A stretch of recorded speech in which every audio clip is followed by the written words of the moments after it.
Roma 15 ayat 13 mengatakan, semoga Allah sumber pengharapan memenuhi kamu dengan segala sukacita dan damai sejahtera dalam iman kamu, supaya oleh kekuatan Roh Kudus kamu berlimpah-limpah dalam pengharapan. Welcome to Feast Online atau yang lebih kita kenal Worship from Home. Selama 1 jam ke depan kita akan bersama-sama memberikan waktu kita yang terbaik bagi Tuhan. So saat ini saya undang saudara, dimanapun engkau berada, siapkan hatimu sungguh-sungguh, abaikan segala gangguan yang mungkin bisa mengganggu saudara untuk menyembah Tuhan saat ini. Mari kita sembah Tuhan dengan segenap hati kita. Shalom everybody, welcome to Worship from Home. Mari kita menyembah Allah Tuhan kita yang dahsyat. Come on, yay!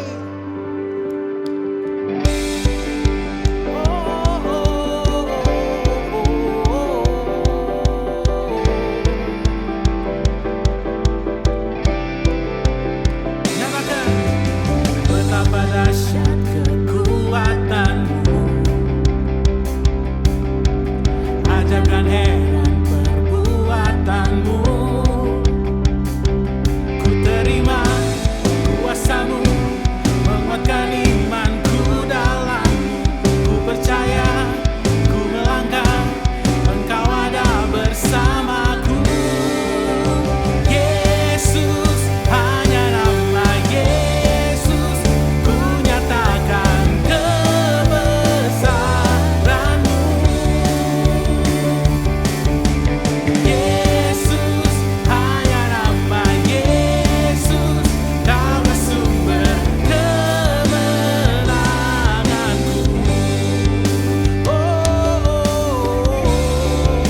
Yesus. Mari kita semua nyatakan betapa dahsyat kekuatanmu, ajab dan heran perbuatanmu. Ku terima kuasamu, menguatkan imanku dalammu. Ku percaya, ku melangkah, engkau ada bersamaku. Yesus, hanya nama Yesus, ku nyatakan kebesaranmu.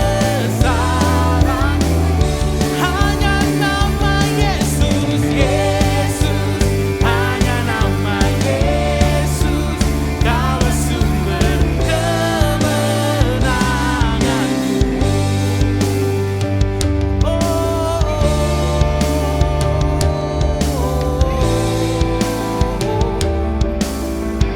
Mari kita semua nyatakan kekuatanmu, perbuatanmu, kebesaranmu, beriku kemenangan.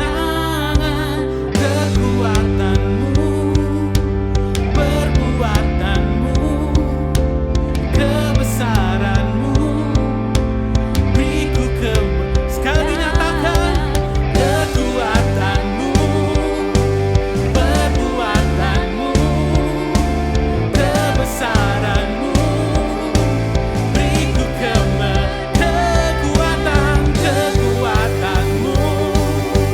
perbuatanmu, kebesaranmu, beriku kemenangan. Yesus, hanya nama Yesus, ku nyatakan kebesaranmu.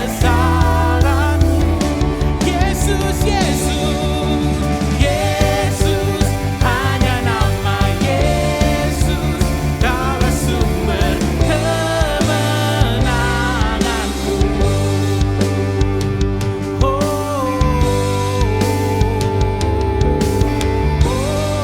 Mari kita berikan tepuk tangan yang paling dahsyat buat Tuhan kita.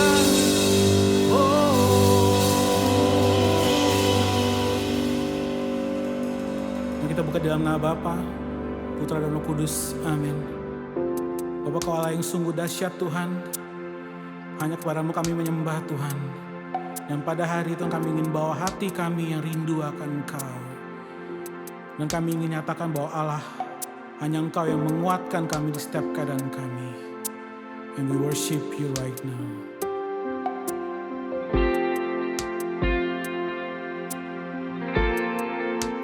Kami datang kepadamu Tuhan.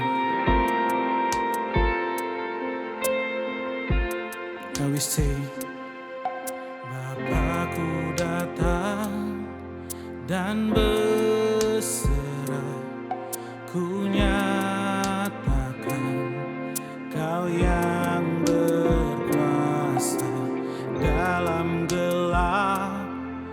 Kau setia, Kau cahaya hidupku. Kita semua nyatakan, Kau kuatkan aku bertahan. Kau harapan dalam kesesakan. Kau buktikan kesetiaan-Mu Tuhan. Engkau Allah Immanuel. Oh, Kau Allah.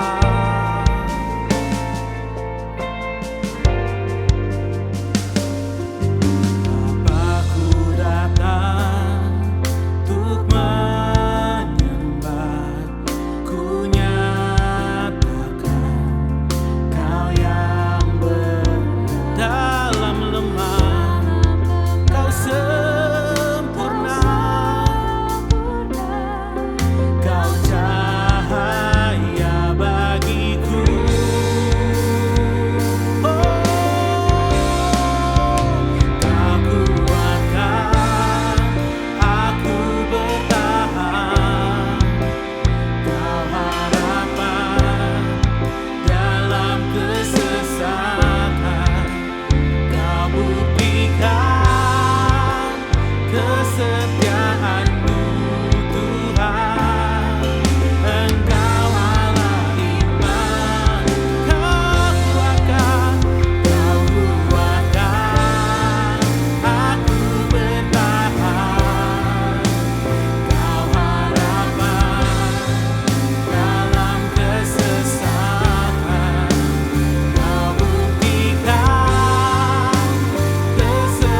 Namamu di hidupku Tuhan, tiada yang lain.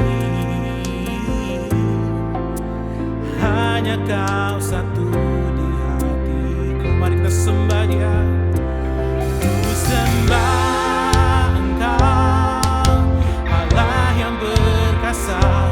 Ku sanjung tinggi namamu di hidupku Tuhan, tiada yang lain. Hanya Kau satu. Ku sembah Engkau, Allah yang berkasa. Ku sanjung tinggi namamu di hidupku Tuhan, tiada yang lain. Hanya Kau satu. Mari kita sembah Dia lebih tinggi lagi. Ku sembah Engkau, Allah yang perkasa. Ku sanjung tinggi namamu di hidupku Tuhan, tiada yang lain.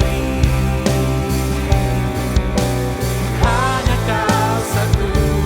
Ku sembah Engkau, Allah yang berkasa. Ku sanjung tinggi namamu di hidupku Tuhan, tiada yang lain.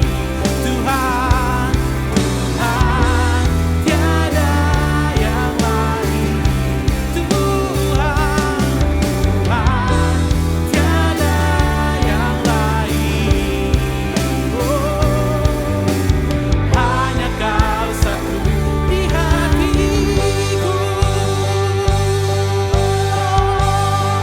Kau satu-satunya Tuhan di hidupku.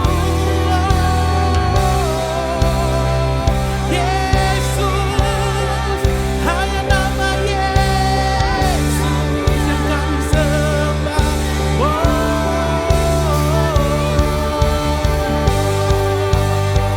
Kami puji namamu Tuhan. Yesus, tiada yang lain yang kami sembah. Hanya Kau satu-satunya. Yesus Tuhan, hanya Kau Yesus. Kami percaya pertolongan-Mu. We worship You.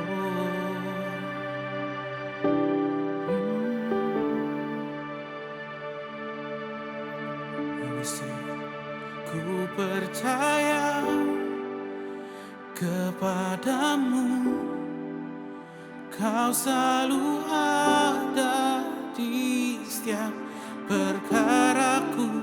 Ku berserah penuh kepadamu,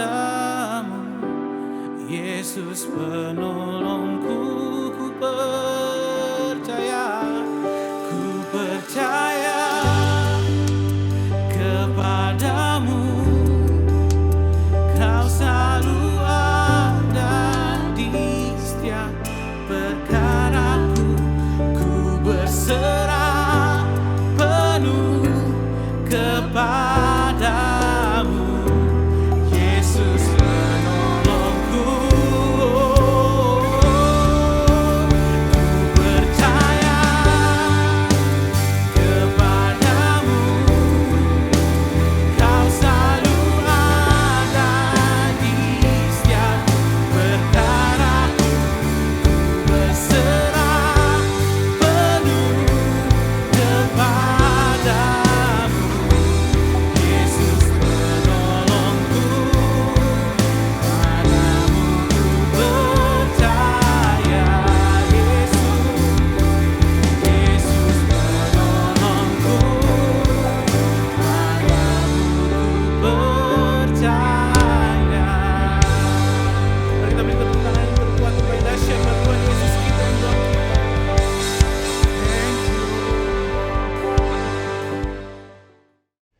Shalom saudara yang terkasih dalam Tuhan. Senang sekali kita bisa berjumpa dalam acara Feast Online atau yang lebih kita kenal dengan Worship from Home. Dimanapun kalian berada saat ini, apapun keadaan kalian, saya ingin katakan bahwa Tuhan itu baik dan Dia selalu baik dari dulu, sekarang, dan sampai selama-lamanya. Mungkin ada di antara kita saat ini yang sedang berputus asa, yang hilang pengharapan, keadaan finansial kita tidak dalam kondisi yang baik. Jangan khawatir, jangan takut, karena itu yang Tuhan katakan pada setiap kita setiap harinya. Dan kita percaya bahwa Tuhan telah memberikan Roh Kudus bagi setiap kita untuk membantu dan menghibur kita.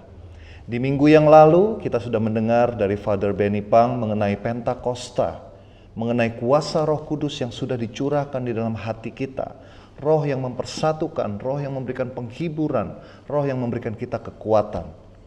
Di bulan ini kita akan memasuki seri yang baru yaitu Acts. Kita akan berbicara mengenai kisah para rasul. Akan ada 4 topik di bulan ini dan kita percaya setiap topik yang akan kita ikuti minggu demi minggu ini akan menjadi kekuatan yang baru bagi setiap kita. Sebelum kita masuk lebih dalam kebenaran firman Tuhan, mari saat ini kita mau siapkan hati. Kita mau berdoa, doa favorit kita. Arahkan hatimu sungguh-sungguh saat ini kepada Tuhan. Kita buka dengan tanda kemenangan yang Tuhan telah berikan kepada kita. Di dalam nama Bapa dan Putra dan Roh Kudus. Amin. Mari bersama-sama. Today I receive all of God's love for me. Today I open myself to the unbounded, limitless, overflowing abundance of God's universe. Today I open myself to God's blessings, healing and miracles. Today I open myself to God's Word so that I become more like Jesus every day. Today I proclaim that I'm God's beloved, I'm God's servant, I'm God's powerful champion. And because I'm blessed, I'm blessing the world. In Jesus' name, amen. Mari angkat tanganmu saat ini kita hormati kebenaran firman Tuhan. Kita mau katakan, Thy word is a lamp unto my feet and a light unto my path. Firman Tuhan pada hari ini kita akan ambil dari Kisah Para Rasul bab yang pertama ayat yang ke-8. Dikatakan seperti ini.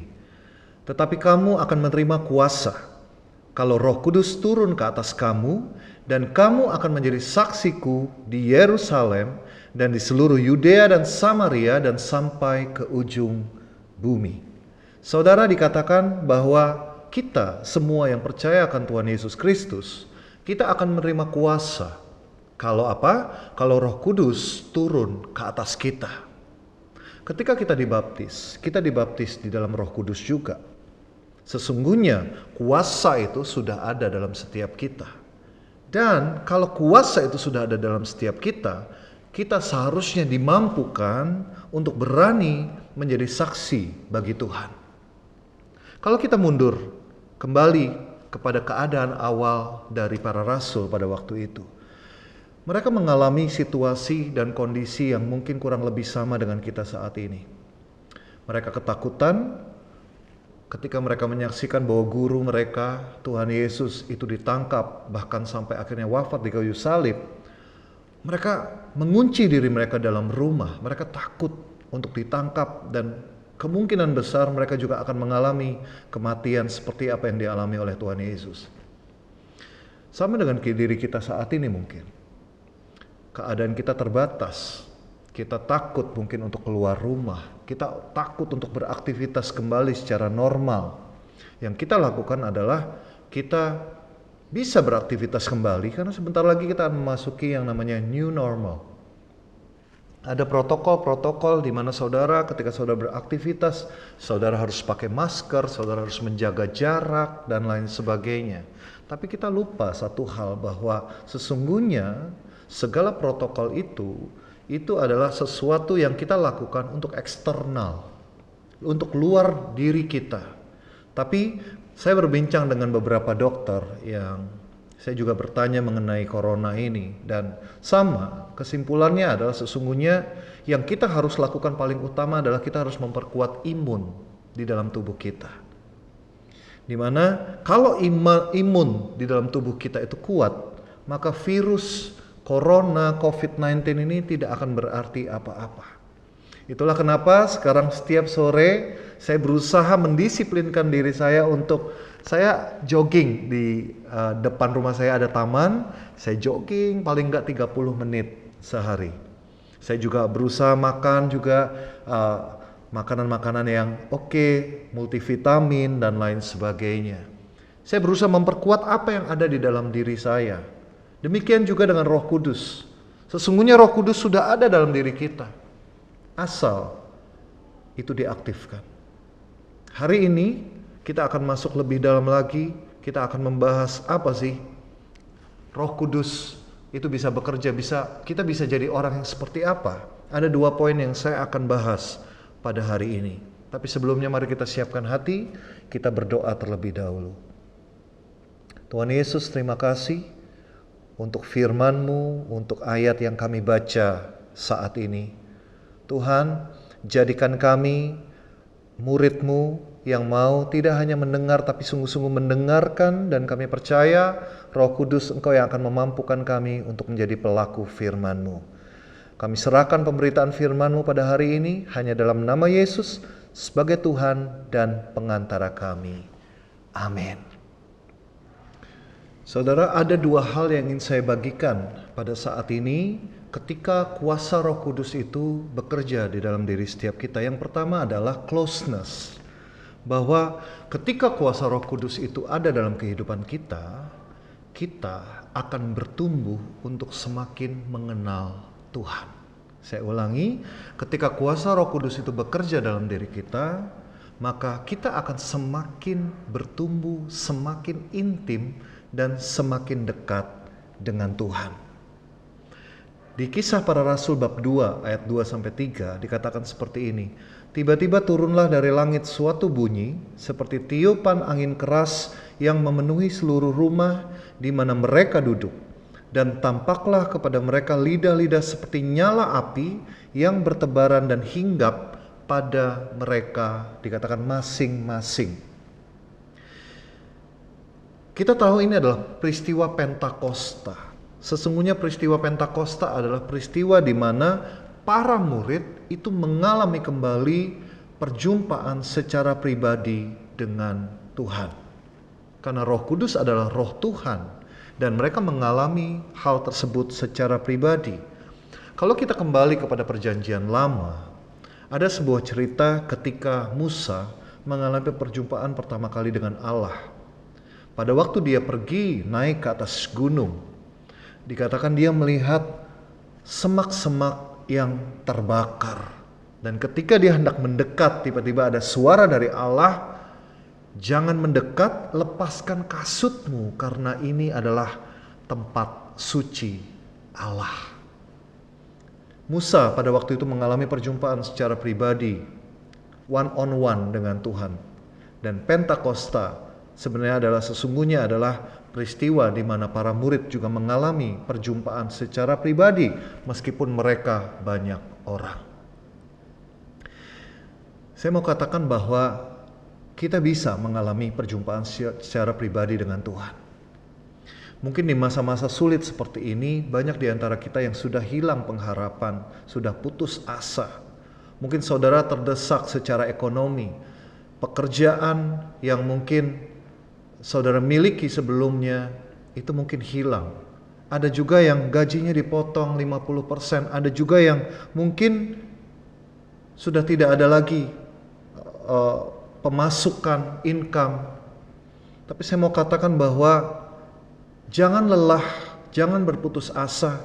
Justru ini adalah waktu yang mungkin diberikan oleh Tuhan untuk kita semakin mendekat dan percaya kepadanya. Dan saya yakin saudara, roh yang sama, roh yang bekerja pada para rasul, roh yang bekerja pada Musa adalah Roh Kudus yang sama yang sanggup untuk memberikan kita pengharapan dan kekuatan yang baru, terutama di masa-masa yang sulit seperti saat ini.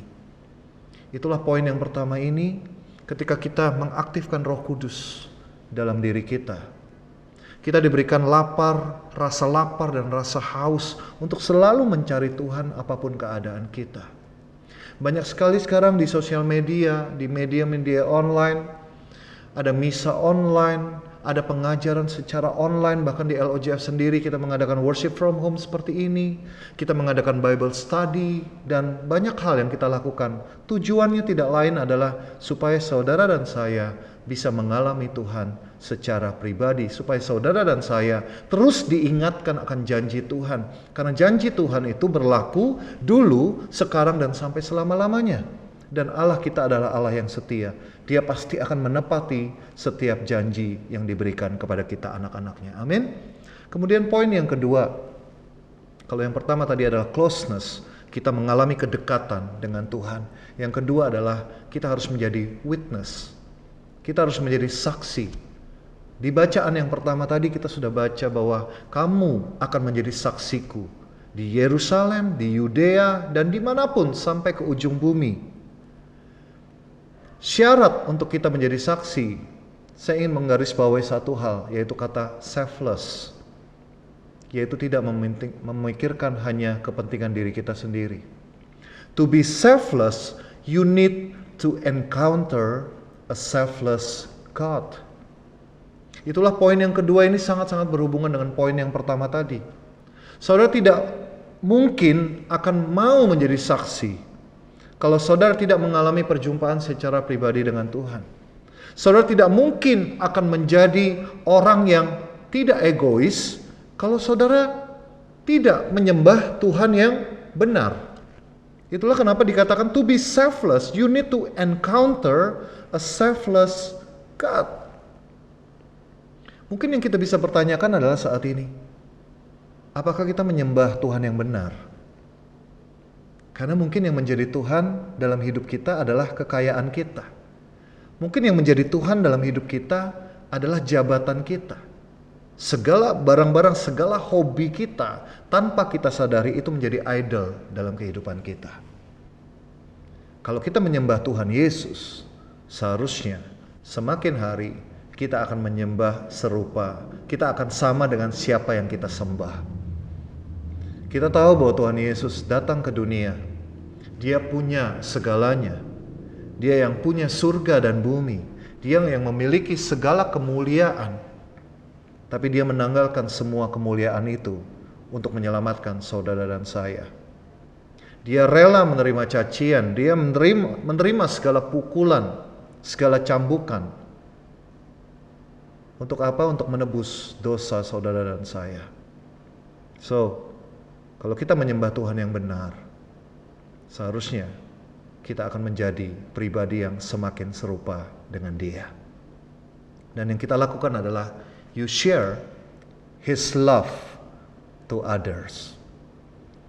Kalau diri kita dipenuhi oleh kasih Tuhan, maka kasih itu akan melimpah keluar. Sama seperti gelas, kalau terus menerus kita tuangin air, maka kelamaan air itu akan meluber keluar.